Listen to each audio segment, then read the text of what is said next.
بسم اللہ الرحمن الرحیم۔ السلام علیکم ناظرین اکرام، آج کی ویڈیو میں ہم آپ کو حضرت محمد صلی اللہ علیہ وآلہ وسلم اور حضرت خدیجہ کے نکاح کا واقعہ سنائیں گے، اور یہ بھی بتایا جائے گا کہ آپ صلی اللہ علیہ وآلہ وسلم کا نکاح کس نے پڑھایا۔ اس سے پہلے وہ ناظرین اکرام جو ہمارے چینل پر نئے ہیں، ان سے گزارش ہے کہ چینل کو سبسکرائب کر دیں اور ویڈیو کو لائک کر دیں۔ جب شام کی تجارت کے بعد قافلہ مکہ کی طرف روانہ ہوا تو اس دوران میسرہ نے صاف طور پر یہ بات دیکھی کہ جب گرمی کا وقت ہوتا تھا اور نبی کریم صلی اللہ علیہ وآلہ وسلم اپنے اونٹوں پر ہوتے تھے تو دو فرشتے دھوپ سے بچانے کے لیے آپ پر سایہ کیے رہتے تھے۔ ان تمام باتوں کی وجہ سے میسرہ کے دل میں آپ کی محبت گھر کر گئی اور یوں لگنے لگا جیسے وہ آپ کا غلام ہو۔ آپ صلی اللہ علیہ وآلہ وسلم دوپہر کے وقت مکہ میں داخل ہوئے۔ آپ باقی قافلے سے پہلے پہنچ گئے۔ آپ سیدہ حضرت خدیجہ کے گھر پہنچے۔ وہ اس وقت چند عورتوں کے ساتھ بیٹھی تھیں۔ انہوں نے دور سے آپ کو دیکھ لیا۔ آپ اونٹ پر سوار تھے اور دو فرشتے آپ پر سایہ کیے ہوئے تھے۔ حضرت خدیجہ نے یہ منظر دوسری عورتوں کو بھی دکھایا۔ وہ سب بہت حیران ہوئے۔ اب آپ صلی اللہ علیہ وآلہ وسلم نے حضرت خدیجہ رضی اللہ تعالیٰ عنہ کو تجارت کے حالات سنائے، منافع کے بارے میں بتایا۔ اس مرتبہ پہلے کی نسبت دگنا منافع ہوا تھا۔ حضرت خدیجہ رضی اللہ تعالیٰ عنہ بہت خوش ہوئیں۔ انہوں نے پوچھا، میسرہ کہاں ہے؟ آپ نے فرمایا، وہ ابھی پیچھے ہے۔ یہ سن کر سیدہ نے کہا، آپ فوراً اس کے پاس جائیے اور اسے جلد از جلد میرے پاس لائیے۔ آپ واپس روانہ ہوئے۔ حضرت خدیجہ رضی اللہ تعالیٰ عنہ نے دراصل آپ کو اس لیے بھیجا تھا کہ وہ پھر سے وہی منظر دیکھنا چاہتی تھیں، جاننا چاہتی تھیں کہ کیا اب بھی فرشتے ان پر سایہ کرتے ہیں یا نہیں۔ جو ہی آپ روانہ ہوئے، یہ اپنے مکان کے اوپر چڑھ گئیں اور وہاں آپ کو دیکھنے لگیں۔ آپ کی شان اب بھی وہی نظر آئی۔ اب انہیں یقین ہو گیا کہ ان کی آنکھوں نے دھوکہ نہیں کھایا تھا۔ کچھ دیر بعد آپ صلی اللہ علیہ وآلہ وسلم میسرہ کے ساتھ ان کے پاس پہنچ گئے۔ حضرت خدیجہ نے میسرہ سے کہا، میں نے ان پر دو فرشتوں کو سایہ کرتے ہوئے دیکھا ہے، کیا تم نے بھی کوئی ایسا منظر دیکھا ہے؟ جواب میں میسرہ نے کہا، میں تو یہ منظر اس وقت سے دیکھ رہا ہوں جب قافلہ یہاں سے شام جانے کے لیے روانہ ہوا تھا۔ اس کے بعد میسرہ نے نستورہ سے ملاقات کا حال سنایا۔ دوسرے آدمی نے جو کہا تھا وہ بھی بتایا، جس نے لات اور عزی کی قسم کھانے کے لیے کہا تھا۔ پھر اونٹوں والا واقعہ بتایا۔ یہ تمام باتیں سننے کے بعد سیدہ خدیجہ رضی اللہ تعالیٰ عنہا نے آپ کو طے شدہ اجرت سے دگنا دی، جبکہ طے شدہ اجرت پہلے ہی دوسرے لوگوں کی نسبت دگنا تھی۔ ان تمام باتوں سے سیدہ خدیجہ بہت حیران ہوئیں۔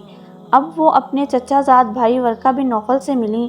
یہ پچھلی کتابوں کے عالم تھے۔ سیدہ خدیجہ نے انہیں جو کچھ خود دیکھا اور میسرہ کی زبانی سنا تھا وہ سب کہہ سنایا۔ ورقہ بن نوفل اس وقت عیسائی مذہب سے تعلق رکھتے تھے، اس سے پہلے وہ یہودی تھے۔ سیدہ خدیجہ رضی اللہ تعالیٰ عنہا کی باتیں سن کر ورقہ بن نوفل نے کہا، خدیجہ، اگر یہ باتیں سچ ہیں تو سمجھ لو محمد اس امت کے نبی ہیں۔ میں یہ بات جان چکا ہوں کہ وہ اس امت کے ہونے والے نبی ہیں۔ دنیا کو انہی کا انتظار تھا، یہی ان کا زمانہ ہے۔ یہاں یہ بات بھی واضح ہو جائے کہ نبی کریم صلی اللہ علیہ وآلہ وسلم نے سیدہ خدیجہ کے لیے تجارتی سفر صرف ایک بار ہی نہیں کیا، چند سفر اور بھی کیے۔ سیدہ خدیجہ ایک شریف اور پاک باز خاتون تھیں۔ نسب کے اعتبار سے بھی قریش میں سے سب سے اعلیٰ تھیں۔ انہیں قریش کی سیدہ کہا جاتا تھا۔ قوم کے بہت سے لوگ ان سے نکاح کے خواہش مند تھے۔ کئی نوجوانوں کے پیغام ان تک پہنچ چکے تھے، لیکن انہوں نے کسی کے پیغام کو قبول نہیں کیا تھا۔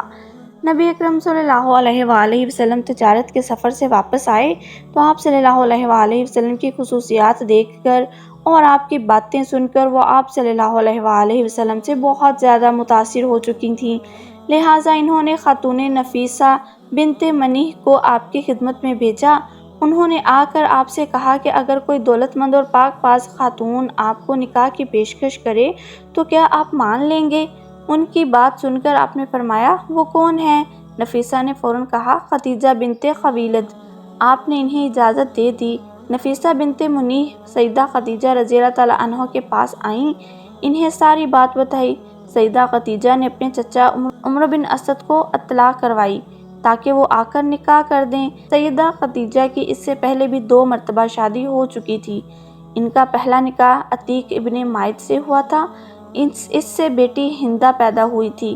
عتیق کے فوت ہو جانے کے بعد سیدہ کا دوسرا نکاح ابو حالہ نامی شخص سے ہوا تھا۔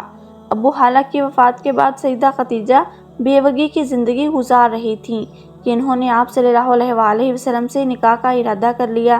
اس وقت سیدہ خدیجہ رضی اللہ تعالیٰ عنہا کی عمر 40 سال کے لگ بھگ تھی۔ سیدہ خدیجہ کے چچا عمرو بن اسد وہاں پہنچ گئے۔ ادھر نبی کریم صلی اللہ علیہ وآلہ وسلم بھی اپنے چچاؤں کو لے کر پہنچ گئے۔ نکاح کس نے پڑھایا؟ اس بارے میں روایات مختلف ہیں۔